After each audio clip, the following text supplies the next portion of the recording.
ভাই সুলচুলি বৌদি বলতেছে কি ভাই, আমি সুলচুলি বৌদি আমাদের ক্রিকেট চ্যাম্পিয়ন ট্রফি নিয়ে যে প্রেজেন্টেশন এবং কি যে অ্যাড দিতেছে, জাস্ট আমি চমকে গেলাম। কিরে আমাদের ছোট বৌদি কথা বলতেছে আর সেই টিমের খেলা দেখবো না? ভাই কি বলবো, সেই আপনাদের মতো বেশর্মার মতো যে টিভির সামনে, আমি জানি ভাই খুব আত্মবিশ্বাস ছিল যদি হারাইতে পারতাম ইন্ডিয়াকে। ইস, বুক ভরা এই 2025 সালে সবচেয়ে মনে করেন শান্তির দিন এবং এনজয়ের দিন মনে হয় আজকের দিনটা গেল। আমাদের ট্রফির দরকার নেই, জাস্ট ইন্ডিয়াকে হারাতে পারলেই হয়েছিল। দেখেন কি হলো। ওরে, আবারও সেই ধাক্কা, আবারও সেই হতাশ, বুক ভরা হতাশ। চলুন বৌদি কি বলে। যা পাকিস্তান এবং সংযুক্ত আরব আমিরাত দ্বারা আয়োজিত হবে। একটি তথ্য, আপনি জানেন কি 1998 সালে বাংলাদেশে প্রথমবারের মতো চ্যাম্পিয়ন্স ট্রফি অনুষ্ঠিত হয়েছিল। এই বছর বাংলাদেশ চ্যাম্পিয়ন্স ট্রফিতে প্রতিদ্বন্দ্বিতাকারী 8টি দলের মধ্যে এক হিসেবে আসে। আমার দলের জন্য আমি অবশ্যই বাংলাদেশ দলকে সমর্থন করি। তাদের প্রথম খেলা হবে 20 তারিখে 3বারের ফাইনালিস্ট ভারতের বিপক্ষে। আমি নিশ্চিত যে এটি একটি ভালো ম্যাচ ছোট হতে বৌদি যাচ্ছে। তত্ত্ব তো শুনলেন, 1998 সালে বাংলাদেশে অনুষ্ঠিত হয়েছিল চ্যাম্পিয়ন ট্রফি, আর এইবার হইতেছে পাকিস্তান বনাম আরব আমেরিকা। দেখেন এই তত্ত্বটা জাস্ট, যাই হোক উনি মনে করেন একজন নিউজ কি প্রেজেন্টেশন উনি আগেই করে আসছে এই জায়গায়, এই জায়গায় তার দক্ষ অনেক ভালো। এই বিশেষ করে উপস্থাপনার মধ্যে তার দক্ষ আমি মনে করি 100-র মধ্যে 100। মানে যেভাবে একজন নিউজ রিপোর্টার যেভাবে রিপোর্ট করে এবং প্রেজেন্টেশন করে, ওনার মধ্যে সব কিছু পাবেন, কেননা উনি চমৎকারভাবে ভয়েস এবং কথাগুলা ফুটিয়ে তোলে। যাই হোক, দৃষ্টি আকর্ষণ করতেছে আপনাদেরকে আমাদের শান্ত বাহিনী মানে লর্ড বাহিনী, আমাদের জাতীয় টিমের যে ক্যাপ্টেন, এই যে লর্ড, এই লর্ড যদি মনে করেন টিমে যদি থাকে ভাই, যে ক্যাপ্টেনে যদি এরকম গোল্ডেন ডাক ডাকে, তার পাশে কি করবে সৈন্যরা, কি করবে ভাই?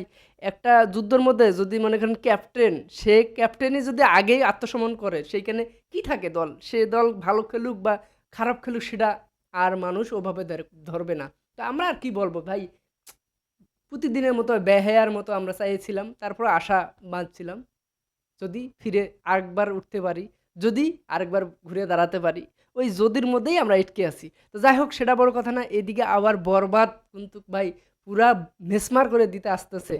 1 মিনিট 44 সেকেন্ডের যে টিজার, ও ভাই কখন যে ড্রপ করবে এই যে সময়টা, অনেকে বলতেছে মেহেদী হাসান হৃদয় ভাই কি ৪৪ ধারা জারি করছে চতুর্পার্শ্বে, পুরো বাংলাদেশ ৪৪ ধারা জারি করে দিছে, যাতে মানুষ ঘর থেকে আর বাইর হবেন না, সবাই মোবাইল ধরে বসে পড়ুন, কখন জানি টিজার ড্রপ করে।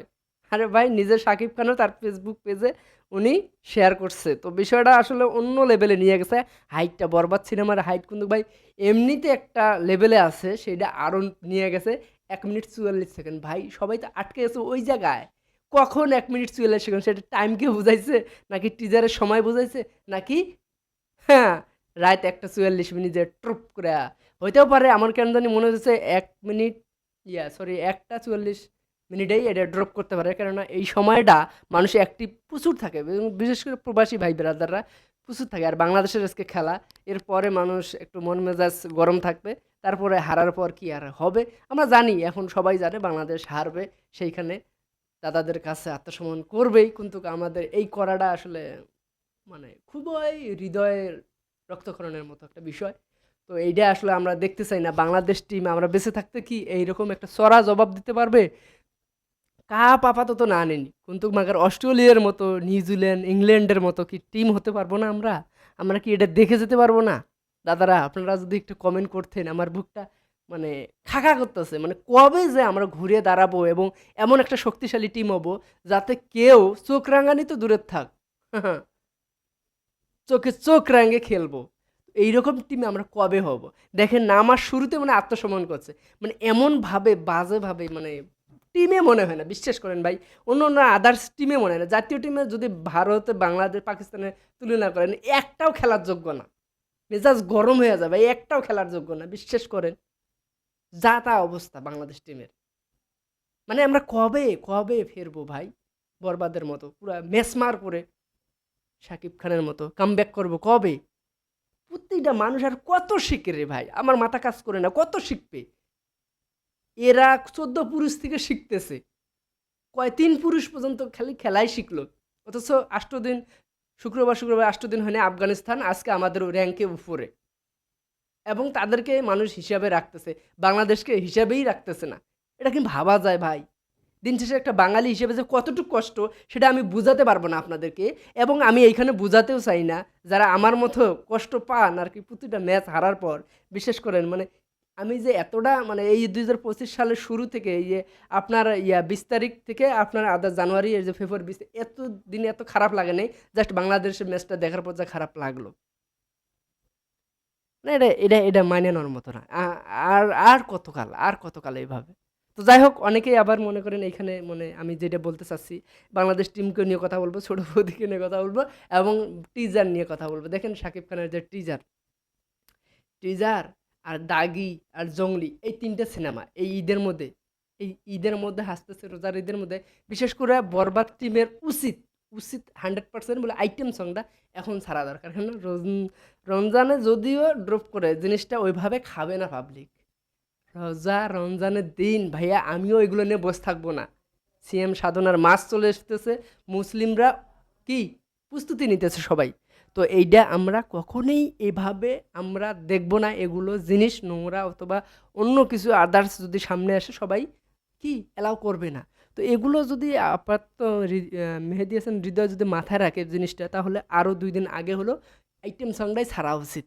টিজার 2-1 দিন পরে দেন, সমস্যা নেই, আইটেম সংটা আগে দিয়ে দেন, কেননা ওইটা আগে। আর রোমান্টিক যদি ভালো ধরনের গান থাকে, অবশ্যই শাকিব খান মানে তো কোনো অশ্লীলতার কোনো ছাড়া-খাড়া পাবেন না সেইখানে, অথবা কোনো ডায়লগ বলেন অথবা পোশাক আশাকে বলেন, ওই ধরনের অশ্লীলতা পাবেন না শাকিব খানের সিনেমার মধ্যে। আপনারা ইতিপূর্বে যা দেখছেন আমি মনে করি কেউ খুঁজে পাবেন না।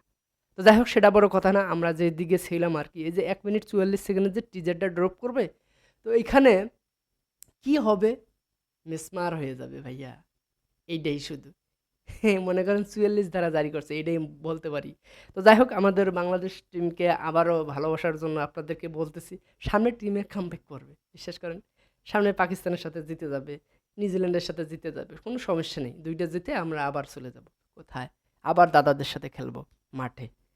এবার মাঠে খেলবো না, এবার দরকার নিজে খাটে খেলবো। ঠিক আছে, আমরা তো মাঠে পাচ্ছি না, খাটে আমরা পাবো, কিন্তু বাঙালিরা খাটে অনেক শক্তিশালী দাদা যাচ্ছি। যাই হোক, আসলে মাথা মোতা সব গরম হয়ে যায় যখন বাংলাদেশ টিমকে নিয়ে কথা বলি আমি। বিশ্বাস করেন, আমি কতটা ভালোবাসি এবং মানে মন্দবাসী সেটা বুঝাতে চাই না। তবে বাংলাদেশ টিমকে নিয়ে আমি খুব খুব আশা আকাঙ্ক্ষা থাকে আমার, এবং স্বপ্ন দেখি, প্রচুর বড় স্বপ্ন। শান্ত যে কথাটা বলে গেছিলো, আমরা আসলে চ্যাম্পিয়ন হওয়ার জন্যই যাইতেছি, এই আশাটা আমার ছিল।